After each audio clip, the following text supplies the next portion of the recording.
It's Friday, and I'm back with the next in our Fanzine Friday series. Today we're taking a look at Olympus number 3. Please stick around. I'm AZ Mountaineer. This is our channel, Old School Rules, where we celebrate the community of old school gamers and grognards who like classic RPGs, miniatures, magazines, and everything that goes with it. Each week on the Fanzine Friday series, I take a fanzine from my collection off the shelf for a closer look. Today, from the end of 1982, this is Olympus number 3. Hope you enjoy the video. So we continue our look at this fanzine that comes to us from the central of the United States, from Illinois. This is Olympus number 3, red heavy stock cover, legal size paper folded in half and stapled. Really good fanzine. I like the content quite a bit. Let's get started here by taking a look at the cover. This is Bruce Davis again. He did the cover last time, you remember, I thought was just fantastic. So this time he's back with another really cool cover. So we've got like a big demon or a genie maybe here, and a couple of characters fighting him, I think. You've got a fighter up in the top left who's stabbing him with a sword, and then the magic user in the middle who's casting some sort of spell. Very dynamic, really cool. Reminds me of the kind of art we used to try to do when we were kids. Really good stuff. So, not a lot of content because we got some big articles here. The editorial, which is fairly concise, the discussion of a game called Phase VII, which we've mentioned in a different fanzine already. Out of the Dark, which is discussion of doing some adventures out of a dungeon, like in the surface world. Mercury, which is sort of current events. Out of Thin Air, which is a discussion by Ken St. Andre, who created Tunnels and Trolls, talking about creating magic items. And then the Elven Tower, which takes up the majority of the fanzine, which is an adventure for Dungeons and Dragons. And at the very end, there's three new monsters, which are in that adventure. Contributors, again, it looks like Royce Kallerud remains the sort of editor, or the primary person, at least he writes the editorial. Stephen Breeser is still involved. He does the large adventure. Bruce Davis does cover art. Dennis Drew, Ken St. Andre also do articles, and then Michael Nye is also given some artistic credit. Here's Fleeting Thoughts. This is their editorial. Just the sort of standard stuff, talking to you about the issue. They say it's a little bit late, and it says in here for the first time something more specific. It says here that this is November-December 82. And so if that's the case, and they were trying to be bi-monthly and this is late, that tells you their first issue was probably sometime spring-summer of 82, and then one late summer, fall of 82, and then this one comes at the end of the year. They mentioned that they are now putting some different type of articles in here, whether that's for different games or also trying to create some articles that are sort of more universal, that could be used in more than just Dungeons and Dragons. But that remains the key thing. And again, they encourage people to send things in if they're interested, and they hope to get back on pace to get number 4 out soon. A different kind of role-playing. This is Dennis Drew. He's the creator of this game called Phase VII, which I've really only ever heard of by reading about it now in a couple of different fanzines. It's an odd concept. He says, you can be anyone you want. You can be Superman. You can be King Arthur. Historical figures, comic book figures, from someone from your favorite book, whatever it is you want to do. And he talks about how he wanted to write a game that was more focused not on dice rolling and combat, but more on role playing and enjoying playing whatever character you thought would be interesting. So, I think that's an interesting concept. He's selling his game for $7.95, which he says will give you a rule book, sample game, and a quadri-purpose polyhedron random event generator, which I assume means dice, and a solitaire module, and an iron-on transfer. So there you go. They mention have an apology in here for last time, their monster, the Cold Cobra. They say, forgot to tell you what the treasure type is, but it's nil, so you didn't really miss anything. Out of the Dark, Royce Kallerud's article about basically saying, don't overlook the fun you can have in your game with stuff on the surface, with good NPCs, something in town, maybe the Thieves Guild's after your characters. Not a lot of really particular ideas or any sort of new creative ideas I hadn't thought of. Just generally encouraging people to make sure your characters have a life sort of back home base, have some goals that are more than just show up at the edge of a dungeon, go in, loot, and come back out and gain a level, which I think is obviously good advice. So here we have gaming news. It says Schubel & Son reaches an agreement with Activision so that Activision can use their trademark name Star Master, which was a play-by-mail game. Grenadier Models has announced they're no longer making licensed TSR D&D miniatures, that now they're going to use the Fantasy Lords name or brand for their fantasy miniatures. Jake Jacquette has resigned as publisher of the Dragon, and Mike Carr's taking over publishing Dragon for a while. And then we talked about the Oracle, and so they have an announcement that the Oracle has stopped publication. This is after issue 3. If you remember, he comes back. I think it's Chris Bigelow's the person who does that. Comes back and does a couple of more later, but says it's stopped. He says a top role-playing fanzine has folded. It may begin publication again in January of 1983 with a 4th issue, which of course we know they will. If you remember, again, the thing that's so funny about this is it's just this one teenage kid, but he says they're in talks with another company that may take over from Horizon International, which is his dad's existing company that was set up as if it were the publisher. So all that's just very funny.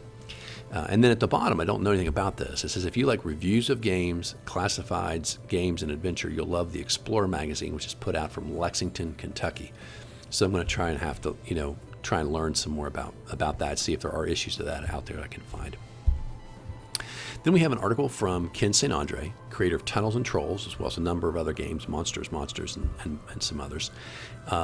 This is called Out of Thin Air.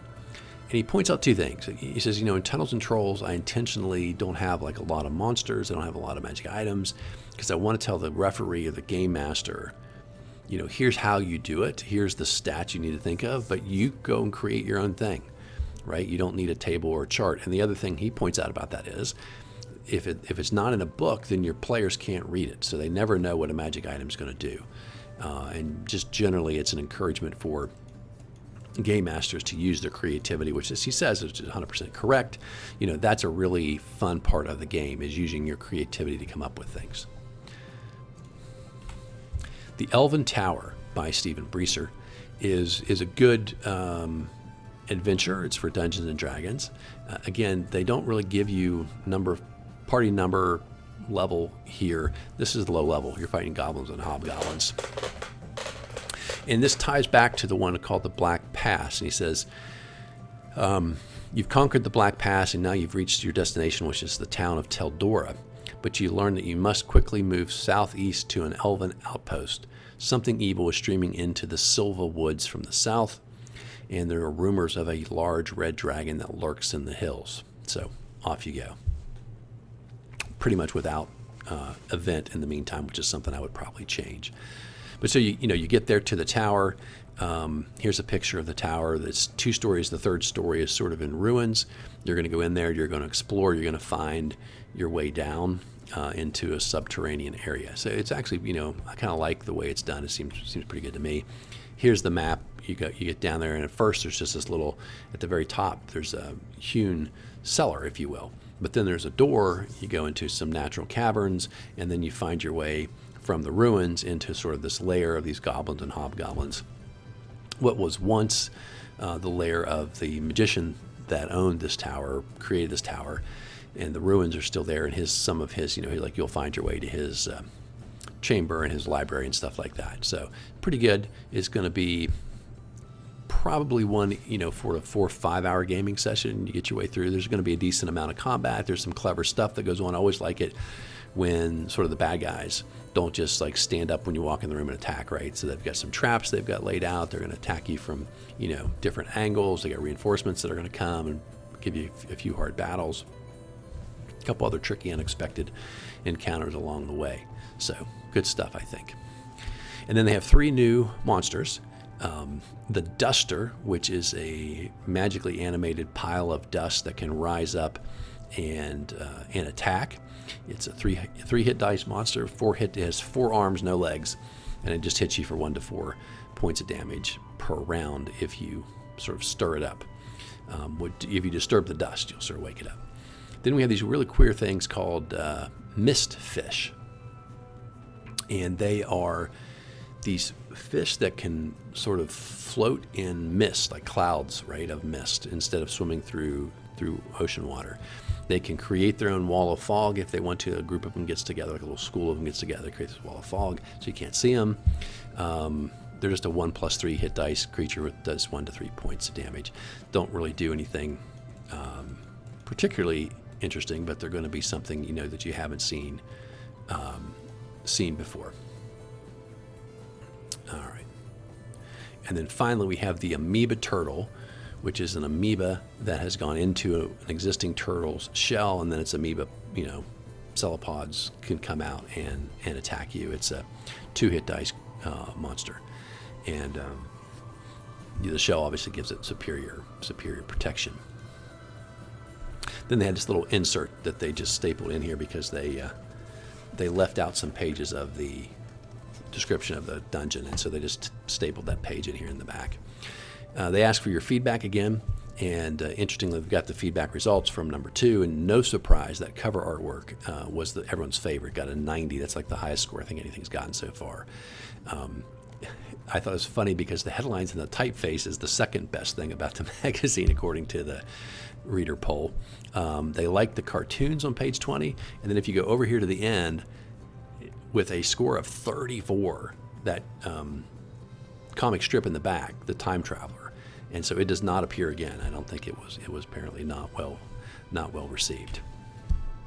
And then on the very back, you've got I think they basically just got a copy of the Origins awards ballot and put it on here and encourage people to tear this off or photocopy this and send it in. And they point out that number 17 is Best Amateur Adventure Gaming Magazine. You should feel free to nominate Olympus for that, they tell you. It's a good one. Why not?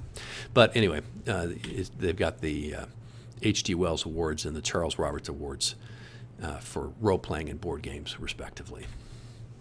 That's it for Olympus number 3. Really good fanzine. The discussion here is a little shorter because so much of it is taken up with the adventure itself. I think it's probably about half of the fanzine in terms of pages. Really good one. There's 2 more, and so the interesting thing next time, they're continuing to get better, and they're going to go full size, like 8.5 by 11 module sized or regular magazine size for the next couple of issues. And so we'll take a look at those, one next week and the week after, and we'll keep enjoying the Olympus. Hope you guys are enjoying this series. I hope you're subscribed to my channel, and if you've got friends who might be interested, please send them our way. Have a great weekend. Until next time, my friends, keep rolling 20s.